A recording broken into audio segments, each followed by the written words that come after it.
Hello hello. स्वागत है gate alive 9 के धमाकेदार दुनिया में, जहां हर कहानी है मजेदार, थोड़ी जादुई और पूरी दिलचस्प। तो बांधिए अपनी कल्पना की बेल्ट और चलिए उड़ जाते हैं आज की कहानी के साथ। हरी भरी बगिया में एक तोता रहता था, मीठू। उसके हरे पंखों पर हल्का सा लाल रंग चमकता था और जब वह हंसता तो पूरा आंगन जैसे खिल उठता। उसका सबसे बड़ा दोस्त था छोटा बच्चा मोहन, जो स्कूल से लौटते ही पहले पिंजरे के पास जाता, फिर कहीं और। हर सुबह मोहन उसे दाने खिलाते हुए अपने छोटे छोटे राज बताता। किससे झगड़ा हुआ, किससे दोस्ती हुई, कौन सा खेल जीता। मीठू सब कुछ ध्यान से सुनता और बीच बीच में मानो जवाब देते हुए मोहन मोहन बोल उठता। दोनों की यह दोस्ती घर वालों के लिए भी प्यार और हंसी का प्यारा दृश्य बन गई थी। एक दिन आसमान पर अचानक काले बादल छा गए, तेज हवा चलने लगी। मोहन स्कूल जाने की जल्दी में था, इसीलिए उसने पिंजरे का दरवाजा ठीक से बंद किया या नहीं, यह देख ही नहीं पाया। तेज झोंके ने दरवाजा खोल दिया और मीठू घबराकर पंख फड़फड़ाने लगा। अगले ही पल वह हवा में बहुत ऊपर था। नीचे से मोहन की रोती हुई आवाज आ रही थी, मीठू मत जाओ। और ऊपर से मीठू चीख रहा था, मोहन मोहन। पर दोनों की आवाजें हवा के शोर में खो गईं। तोते की आंखों में घर का आंगन, नीली रंग की छत और मोहन की मुस्कान घूम गई। फिर सब धुंधला हो गया। बहुत देर तक उड़ते उड़ते मीठू थक गया। उसके पंख भारी हो चुके थे, दिल में डर और आंखों में आंसू थे। आखिरकार वह एक घने जंगल के बीच खड़े एक बूढ़े बरगद पर आकर बैठ गया। आसपास अनजान आवाजें, पत्तों की सरसराहट और कभी कभी किसी जानवर की दूर से आती गर्जना उसे और डरा रही थी। वह धीमी आवाज में बुदबुदाया, काश मैं अपने घर पर होता, मोहन के कंधे पर बैठा होता। तभी नीचे से एक चंचल सी आवाज आई, कौन हो तुम, रंग बिरंगे पंखों वाले। यह एक फुर्तीली गिलहरी थी, चीकू, जिसकी आंखों में जिज्ञासा और चेहरे पर मुस्कान थी। मीठू ने कांपती आवाज में कहा, मैं रास्ता भटक गया हूं, मेरा घर बहुत दूर है, शायद अब कभी न मिल सके। चीकू तुरंत बोली, जंगल डरावना तब लगता है जब हम अकेले हों। अब तुम अकेले नहीं हो, मैं तुम्हारी दोस्त हूं। अगले कुछ दिनों में चीकू उसे पेड़ पेड़ घुमाकर दिखाती कि कौन सा फल मीठा है, कहां से साफ पानी मिलता है और किस शाख पर रात को सुरक्षित नींद आएगी। मीठू अब भी रात में मोहन को याद कर रो पड़ता, पर दिन में चीकू की बातों और शरारतों से उसके चेहरे पर फिर से हल्की सी मुस्कान लौट आती।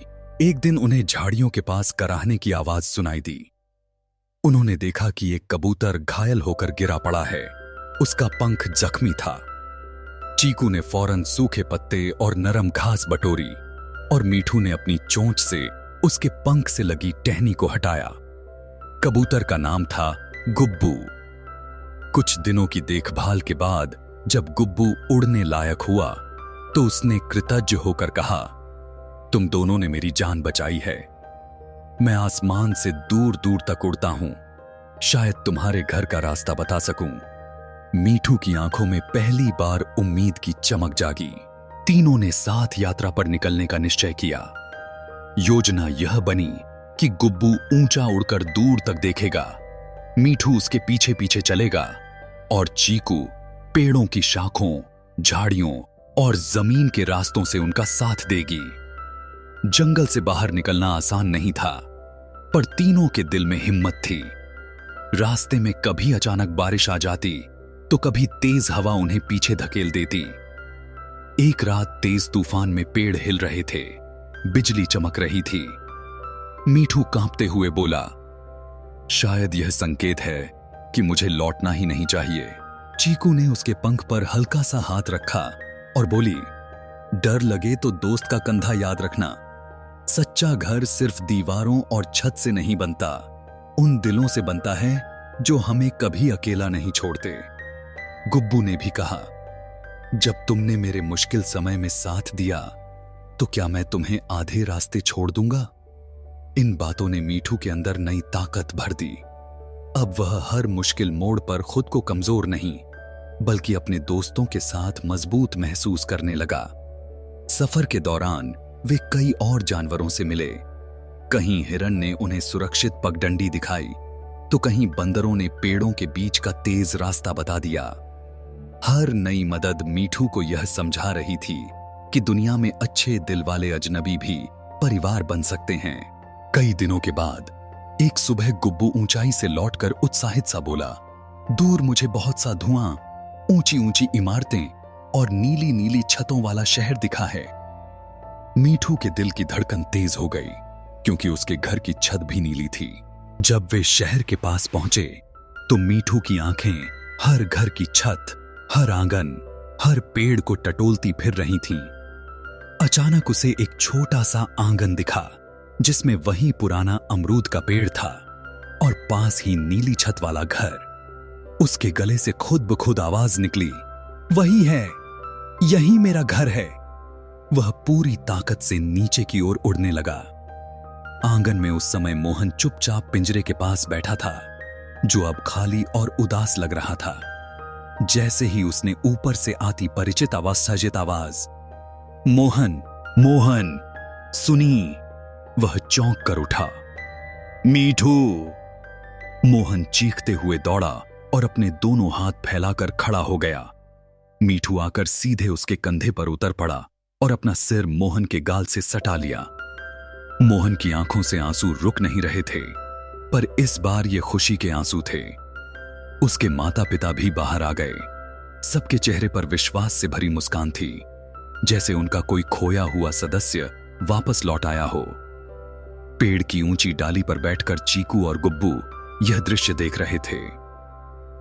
मीठू ने उनकी तरफ देखा और धीरे से बोला, तुम दोनों ने मुझे सिर्फ घर तक नहीं पहुंचाया, मुझे यह भी सिखाया कि दोस्ती डर से ज्यादा मजबूत होती है। तुम हमेशा मेरे दिल के घर में रहोगे। मोहन ने उसी दिन पिंजरे का दरवाजा पूरी तरह खोलकर आंगन में टांग दिया और कहा, अब मीठू कभी कैद में नहीं रहेगा। वह जब चाहे आएगा, जब चाहे जाएगा, लेकिन दिल से कभी दूर नहीं होगा।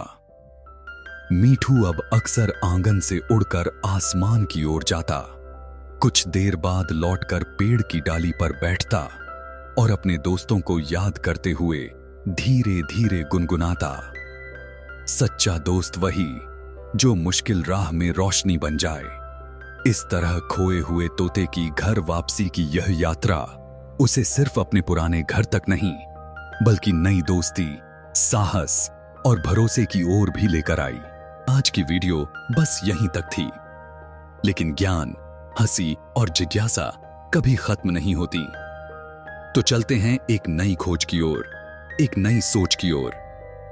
अगर आप साथ हैं तो हर वीडियो एक नई उड़ान है। सब्सक्राइब जरूर करना और कमेंट में बताओ अगली उड़ान कहां तक ले जाए आपको। कंटेंट नहीं, कनेक्शन बनाते हैं। हम हैं गेट अलाइव 9। मस्त रहिए।